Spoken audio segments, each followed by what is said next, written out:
ಸಂಜೀವ್ ಖನ್ನಾ, ನ್ಯಾಯಮೂರ್ತಿ ದೀಪಾಂಕರ್ ದತ್ತಾ ಇವರ ನ್ಯಾಯಪೀಠ ನಮ್ಮ EVM ಮೇಲಿನ ಚರ್ಚೆಯನ್ನು ಅಥವಾ EVM ಜೊತೆಗೆ VVPAT ಇಲ್ಲ ಬ್ಯಾಲೆಟ್ ಮೂಲಕ ಈ ಒಂದು ಮತಗಳನ್ನು ಹಾಕುವಂಥ ವ್ಯವಸ್ಥೆ ಮಾಡಬೇಕು ಅನ್ನುವಂಥ ಅರ್ಜಿಗಳನ್ನು ಸಂಪೂರ್ಣವಾಗಿ ಕಿತ್ತಾಕಿ ಒಗೆದುಬಿಟ್ಟಿದ್ದಾರೆ. ಯಾಕಂದರೆ ಯಾರಿಂದನೂ ಇಲ್ಲಿಯವರೆಗೆ EVMದಲ್ಲೇ ಒಂದು ಏನಪ್ಪ ಅಂತಂದರೆ ಆ ಒಂದು ದೋಷವನ್ನು ಕಂಡುಕೊಂಡು ನಮಗೆ ತಿಳಿಸಿಲ್ಲ ಮತ್ತು ಅದು ಕಂಡು ಬಂದಿಲ್ಲ.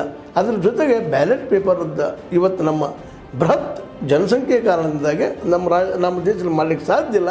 ಜೊತೆಗೆ VVPATಗಳನ್ನು ಪ್ರತಿಯೊಂದು EVMಗೂ ಅಷ್ಟೇ ಕಷ್ಟ ಸಾಧ್ಯದ, ಟ್ಯಾಲಿ ಮಾಡಿಸೋದು ಅಷ್ಟೇ ಕಷ್ಟ ಸಾಧ್ಯದ ಅಂತೇಳಿ ಈ ಅರ್ಜಿಗಳನ್ನು ಕಿತ್ತಾಕಿ ಹೋಗ್ಬಿಡೋದು. ಇದರಿಂದಾಗಿ ಒಂದು ರೀತಿಯಿಂದ ಮೋದಿ ಅವರಿಗೆ ಜಯ ಸಿಕ್ಕಂಗಾಗಿ ಇವ್ರಿಗೆಲ್ಲ ಕಪಾಳ ಮೋಕ್ಷ ಆಗಿದೆ ಅನ್ನೋಂಥ ಮಾತನ್ನು ಮೋದಿ ಅವರು ಮಾತಾಡಿದ್ದಾರೆ.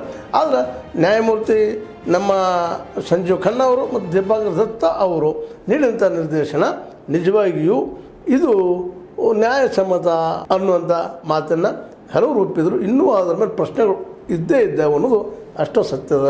ಇಲ್ಲೊಂದು ಸಂಕ್ಷಿಪ್ತ ಕಥೆ ಉಂಟು. ಏನಪ್ಪ ಎದುರು ಸಲುವಾಗಿ ಅಂತಂದರೆ, ಅನಿಕೇತ್ ಸೇಲ್ಸ್ ಅಸೋಸಿಯೇಟ್ ಆಗಿ ಅಸೋಸಿಯೇಟ್ ಆಗಿ ಕೆಲಸ ಮಾಡುತ್ತಿರುವಂಥ ವ್ಯಕ್ತಿ ತನ್ನ ಜೀವನದಲ್ಲಿ ಈ ಒಂದು ಕೆಲಸದಲ್ಲಿ ತೃಪ್ತಿಯನ್ನು ಕಾಣಲಾರದೆ ಆದರೂ ಬದುಕಿನ ಹೊಂದಾಣಿಕೆ ಕೆಲಸ ಮಾಡ್ತಾ ಹೋಗುತ್ತಿರುವಂಥ ಸಂದರ್ಭದಲ್ಲಿ ಅವರಿಗೆ ಸಂಬಳ ಹೆಚ್ಚಾಗದೆ ಮತ್ತು ತೊಂದರೆ ಕೊಡುತ್ತಿರುವಂಥ ಬಾಸ್ಗಳಿಂದಾಗಿ ಬೇಸತ್ತು ಅವರು ಆ ಕೆಲಸಕ್ಕೆ ರಾಜೀನಾಮೆ ಕೊಟ್ಟು ಖುಷಿಯಿಂದ ಕುಣಿಯುತ್ತಾ ಹೋದರು ಅಂತ ಒಂದು ರಿಪೋರ್ಟ್ ನಾವು ನೋಡ್ತಾ ಇದ್ದೀವಿ.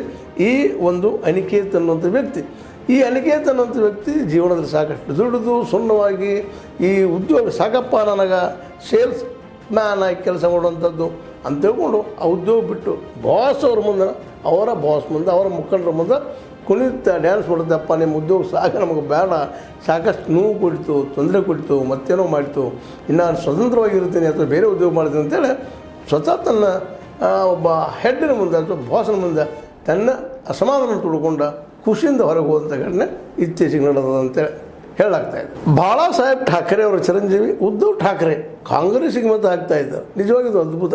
ಯಾಕೆಂತಂದರೆ ಅವರ ಇಡೀ ಜೀವನವನ್ನು ಕಾಂಗ್ರೆಸ್ ವಿರೋಧವಾಗಿ ರಾಜಕೀಯ ಮಾಡಿದಂಥವ್ರು ಅದರ ಪರಿಸ್ಥಿತಿ ಯಾವ ರೀತಿ ಮಾಡಿರ್ತೀವಿ ಅಂತ ಗುಜರಾತ್ ಲಾಬಿಯ ನಮ್ಮ ಮೋದಿ ಮತ್ತು ಶಾರ ಒಂದು ಏನಪ್ಪ ಮುರಿಯುವ ತಂತ್ರಗಾರಿಕೆಯಿಂದಾಗೆ ಇವತ್ತು ಶಿವಸೇನೆ ಅದರಲ್ಲೂ ಉದ್ಧವ್ ಠಾಕ್ರೆ ಅವರು ಅನಿವಾರ್ಯವಾಗಿ ಕಾಂಗ್ರೆಸ್ ಜೊತೆಗೂಡುವಂಥ ಮಹಾ ವಿಕಾಸ್ ಅಘಾಡಿ ಅಂತ ಒಂದು ಸಂಘಟನೆ ಮಾಡಿಕೊಂಡು ಸ್ವತಃ ಮೋದಿ ಮತ್ತು ಶಾರ ವಿರೋಧವಾಗಿ ಅವರ ಹಿಂಬಲಕರಾಗಿದ್ದ ಶಿಂದೆ ವಿರುದ್ಧವಾಗಿ ಇವತ್ತು ನಿಲ್ಲುವಂಥ ಪರಿಸ್ಥಿತಿ ಬಂದಿದ್ದರಿಂದಾಗಿ ಇವತ್ತು ಕಾಂಗ್ರೆಸ್ನ ಗೆಳೆತನ ನಮ್ಮ ಉದ್ಧವ್ ಠಾಕ್ರೆ ಅವರಿಗೆ ಅನಿವಾರ್ಯವಾಗಿ ಇವತ್ತು ಕಾಂಗ್ರೆಸ್ನ ಏನಪ್ಪ ಅಂದ್ರೆ ಅಭ್ಯರ್ಥಿ ವರ್ಷಾ ಗಾಯಕ್ವಾಡ್ ಅವರಿಗೆ ಮತ ಹಾಕುವಂಥ ಸಂದರ್ಭ ಬಂದಿದ್ದಾರೆ.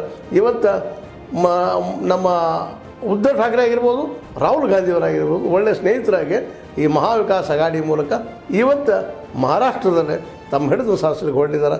ನೋಡಿರಿ, ಕಾಲಾಯ ತಸ್ಮೈ ನಮಃ ಅಂತ ಒಂದು ಕಾಲದ ಕಡು ವಿರೋಧಿಗಳು ಇವತ್ತು ಆತ್ಮೀಯ ಮಿತ್ರರಾಗುವಂಥ ಸಂದರ್ಭ ಹೇಗೆ ಬಂತು ಈ ರಾಜಕೀಯದಲ್ಲಿ ಅನ್ನೋದನ್ನು